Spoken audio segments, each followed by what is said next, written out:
of Dreams, Desires, and Destinations. I am your host, Renita, and we have with us today Wara Karim. Wara is a person of immense talent, and she has varied interests. Currently, Wara is a columnist with the Daily Star newspaper in Dhaka, Bangladesh. She's also a painter. In 2020, Wara started her YouTube channel, Golpo Pathir Ashor, where she reads from Bengali literature to her listeners. Wara and I have been friends for a long time now, and I'm always inspired by her confidence and her creativity. I can go on and on about Wara, but I'll not do that. Instead, I will let Wara tell her story to you.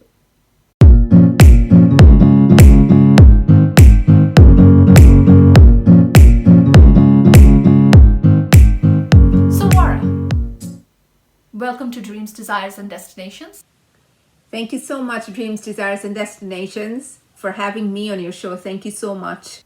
So you came to this country, United States, in the early 2000s. Tell us your immigrant story. Where did it all start? I came to the U.S. in 2008 as a graduate student. I went for a master's degree in mass communications at St. Cloud State University in Minnesota. I came to the US once before in 2005 as an exchange student on a youth leadership program sponsored by the US Department of State. I spent the summer on the campus of Dickinson College in Pennsylvania, and it was a wonderful experience. It was a life-changing experience, and I experienced so much on that program that I almost decided in 2005 that if I ever went back home and then decided to go for higher studies abroad, I would choose the USA. Here in the US, the universities, they really value your talent and merit. I did not really worry about finances because I just knew that I had a track record in extracurricular activities. I had a good GPA, and I was a hardworking person, and I just knew that that my university would give me an assistantship or a scholarship to pursue my higher studies. And that was what happened. I went for St. Cloud State University because they gave me a teaching assistantship, which meant that I didn't have to pay for my tuition. On top of that, the stipend or the money that I used to earn from my assistantship was enough to cover all my other expenses.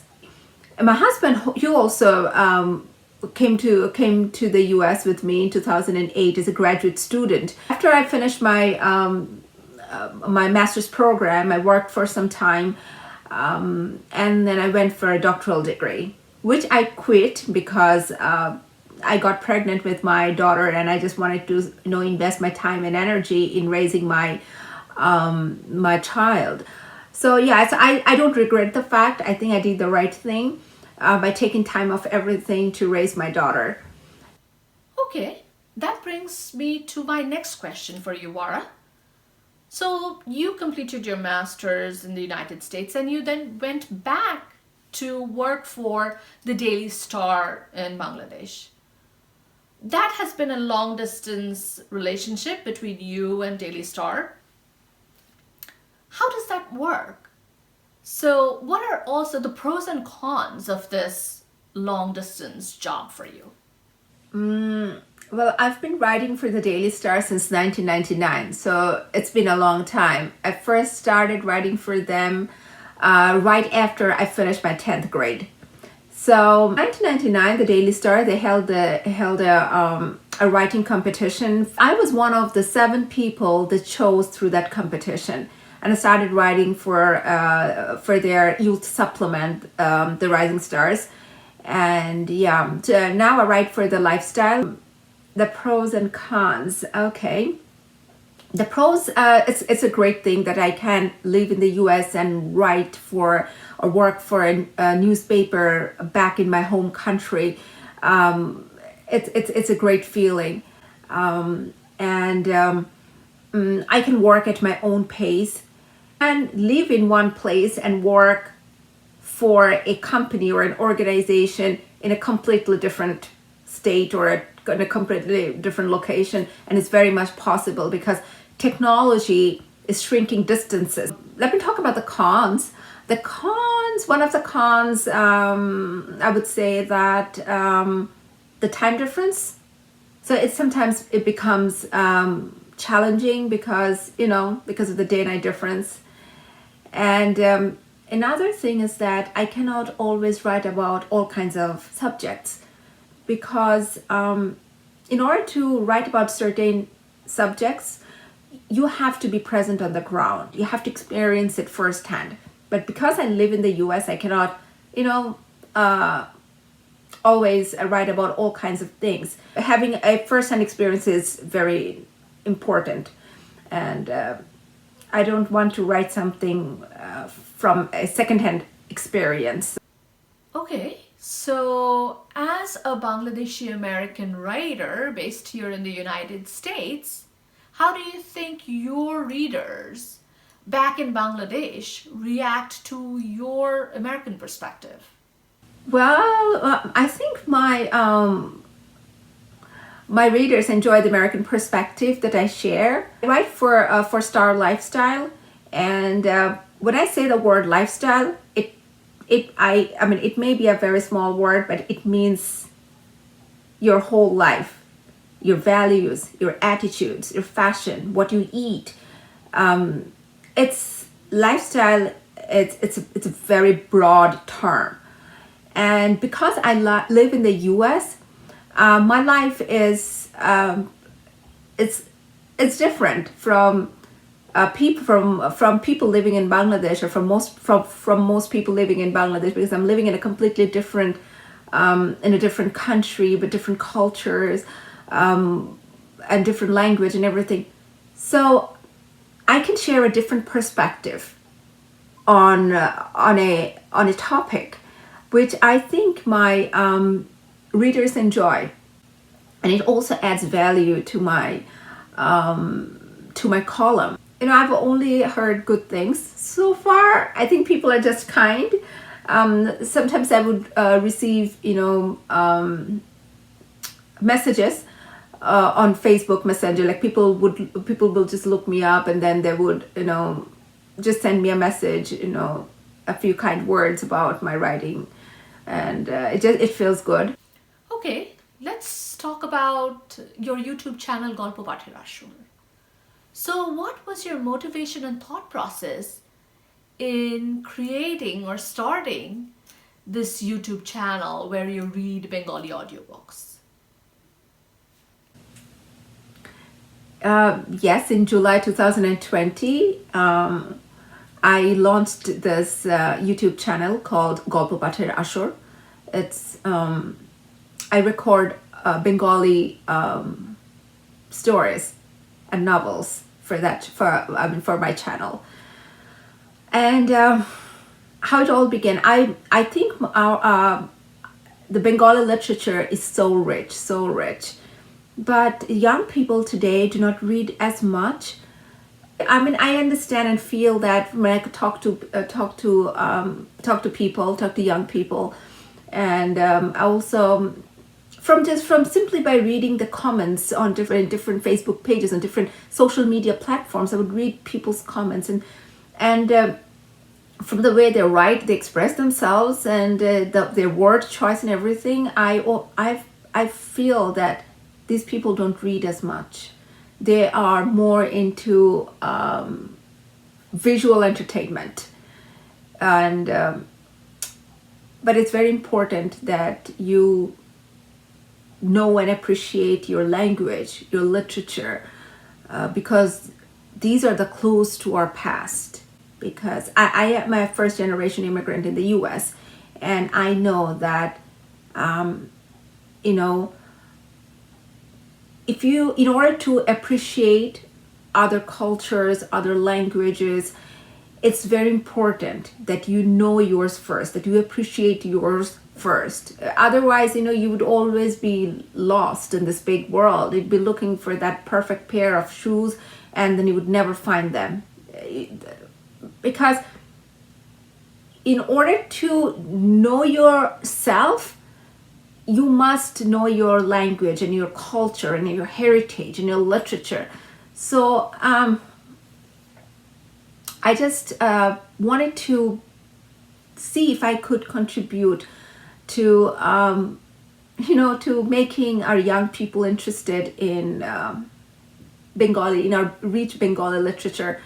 And so I began, and it's going well. And I'm really thankful to my subscribers, to my listeners who have shown so much support over the last 7-8 months. And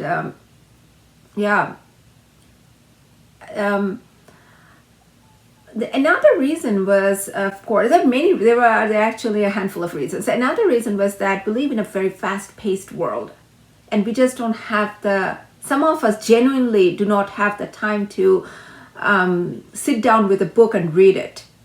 I thought that if I made audiobooks, perhaps some people would be interested, because you can listen to an audiobook on the go. I just thought that perhaps people will become interested in listening to people who genuinely enjoy Bengali literature but cannot read as much as they used to because life is just so busy. I thought maybe they will be benefiting through my channel.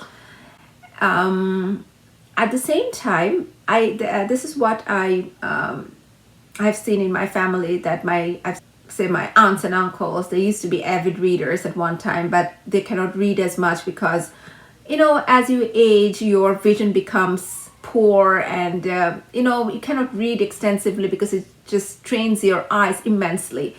So I thought that maybe our senior citizens,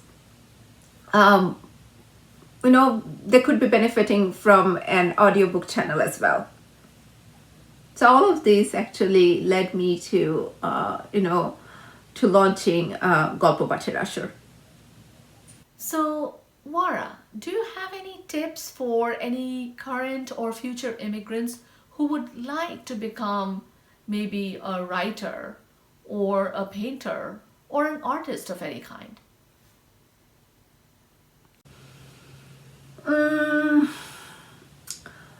I think the world out there is very, very competitive, which means that getting published is also very difficult. It doesn't matter where you live. It's the competition is fierce everywhere.